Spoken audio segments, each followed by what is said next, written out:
Hello students, जैसा कि मैं लर्निंग एंड टीचिंग पेपर का यूनिट 2 का टॉपिक पेवलोव का क्लासिकल कंडीशनिंग थ्योरी डिस्कस कर रही थी, जिसका 3 पार्ट मैं डिस्कस की थी आपके साथ।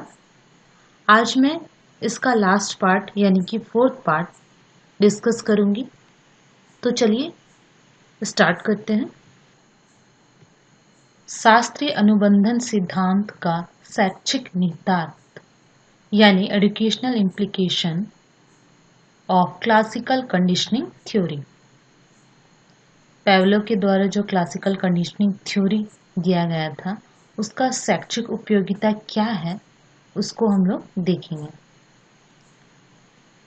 फर्स्ट तो ये है कि अनुबंधन के फलस्वरूप भय, प्रेम और घृणा आदि के भाव आसानी से जागृत किए जा सकते हैं। यानी कि इस थ्योरी के बेसिस पे कहा जा सकता है कि अनुबंधन के फलस्वरूप क्या किया जा सकता है, भय, प्रेम और घृणा आदि के भाव आसानी से जागृत किए जा सकते हैं। फॉर एग्जाम्पल देखा जाए तो आमतौर पर अगर एक नेचुरल चाइल्ड यानी कि सामान्य बालक के साथ एक मैथ का टीचर जो है वो अपने क्लासरूम में सही बिहेव नहीं करता है, अगर वो सही रूप से बिहेव नहीं करता है स्टूडेंट्स से, तो क्या होता है, या फिर कह सकते हैं कि वो बात बात पे स्टूडेंट्स यानी कि बच्चे का खिल्ली उड़ाता है, उससे मारता पीटता है। तो क्या होता है इस सिचुएशन में, धीरे धीरे बच्चा क्या होता है उस टीचर और उसके साथ ही उस टीचर के साथ घृणा का भाव रखने लगता है। साथ साथ उसके द्वारा जो पढ़ाया जा रहा है विषय, उसके प्रति भी घृणा की भावना और डर की भावना का एटीट्यूड उसमें क्या होता है, डेवलप हो जाता है। दूसरी ओर देखें तो अगर टीचर बच्चे के साथ सहानुभूतिपूर्ण व्यवहार करता है और उस वो इफेक्टिव रूप तरीके से पढ़ाता है, तो ये सहानुभूतिपूर्वक व्यवहार और इफेक्टिव रूप से पढ़ाने के बीच क्या होता है, अनुबंधन होता है। अनुबंधन के फलस्वरूप क्या होता है, बच्चा पर ये अनुबंधन का प्रभाव बहुत ही अच्छा पड़ता है और वो सभी उनके सब्जेक्ट में क्या करने लगता है, इंटरेस्ट लेने लगता है और अपने इंटरेस्ट को शो भी करता है। और साथ ही उस टीचर से क्या करता है, स्नेह से बात करता है, उसके प्रति उसे रिस्पेक्ट की दृष्टि से देखता है, आदर की दृष्टि से देखने लगता है। इस प्रकार हम लोगों ने फर्स्ट पॉइंट डिस्कस किया। सेकंड पॉइंट है अनुबंधन प्रक्रिया बालकों के मानसिक स्वास्थ्य के लिए बहुत ही उपयोगी है। यानी कि यहाँ कह रहा है कि क्लासिकल कंडीशनिंग थ्योरी के दौरान जो अनुबंधन होता है, जो कंडीशनिंग होता है, वो क्या है, एक चाइल्ड के लिए, उसके चाइल्ड के मेंटल हेल्थ के लिए बहुत ही यूजफुल है। यानी यदि किसी बालक को किसी वस्तु से डर लगता है, कहा गया है कि किसी बालक को किसी वस्तु से डर लगता है और अगर यदि उसके डर का कारण जान लिया जाए, तो क्या हो सकेगा, उस डर को उस अनुबंधन के द्वारा क्या किया जा सकता है, समाप्त किया जा सकता है, उसे हटा सकते हैं। और जो बालक है उसमें क्या कर सकते हैं, स्वयंगात्मक स्थिरता प्रदान किया जा सकता है। आगे देखते हैं। नेक्स्ट है व्यक्ति की रुचियां, प्रवृत्तियां, आदतें, प्रयोग या आलोचना का भाव, मनोदशा, सोच आदि अनुबंधन के माध्यम से ही आकार लेते हैं।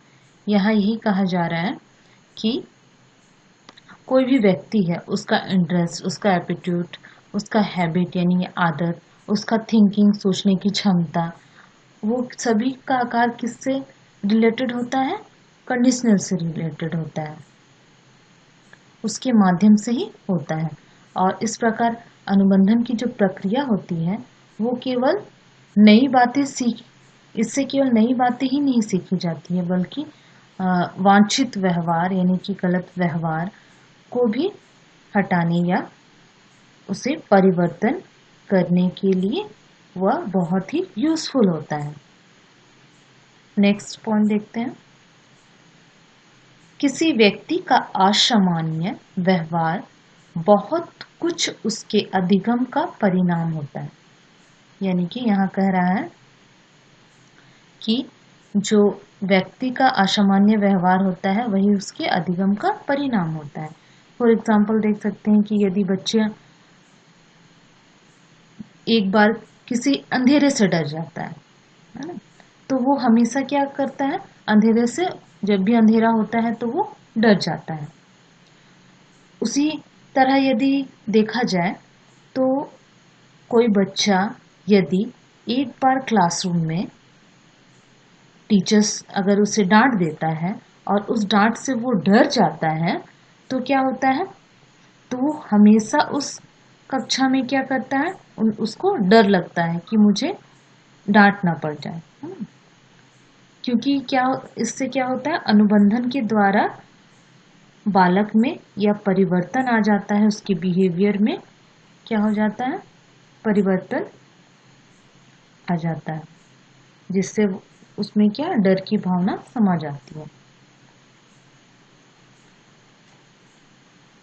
नेक्स्ट पॉइंट है अध्ययन अध्यापन प्रक्रिया में दृश्य श्रव्य सामग्री के प्रयोग द्वारा तरह तरह की बातें सिखाने में भी अनुबंधन सिद्धांत अच्छी तरह उपयोग में लाया जा सकता है। यानी कि यहाँ कहा जा रहा है कि जब छोटे बच्चों को पढ़ाया जाता है तो उसे दृश्य ऑडियो विजुअल एड का प्रयोग के द्वारा किस तरीके से अनुबंधन सिद्धांत का उपयोग करके उसे सिखाया जा सकता है, ये बातें कही है।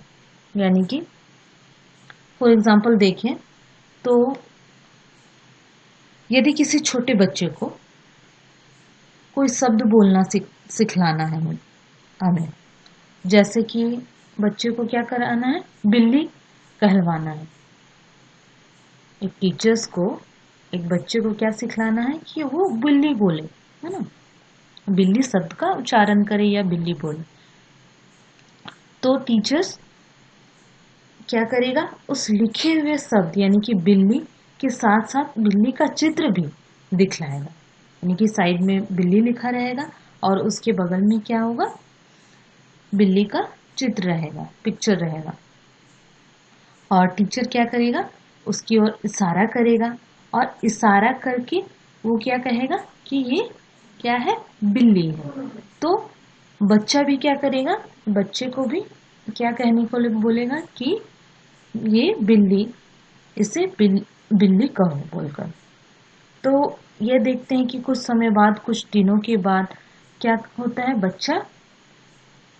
बच्चा क्या होता है, कुछ समय के बाद बिल्ली का चित्र बिना देखे भी, यानी कि बिल्ली की पिक्चर हटा दिया जाए और उसका सिर्फ शब्द को बिल्ली लिख दिया जाए, तो बच्चे से अगर पूछा जाएगा ये क्या है, तो वो चित्र नहीं होने पर भी क्या बोलेगा कि ये बिल्ली है।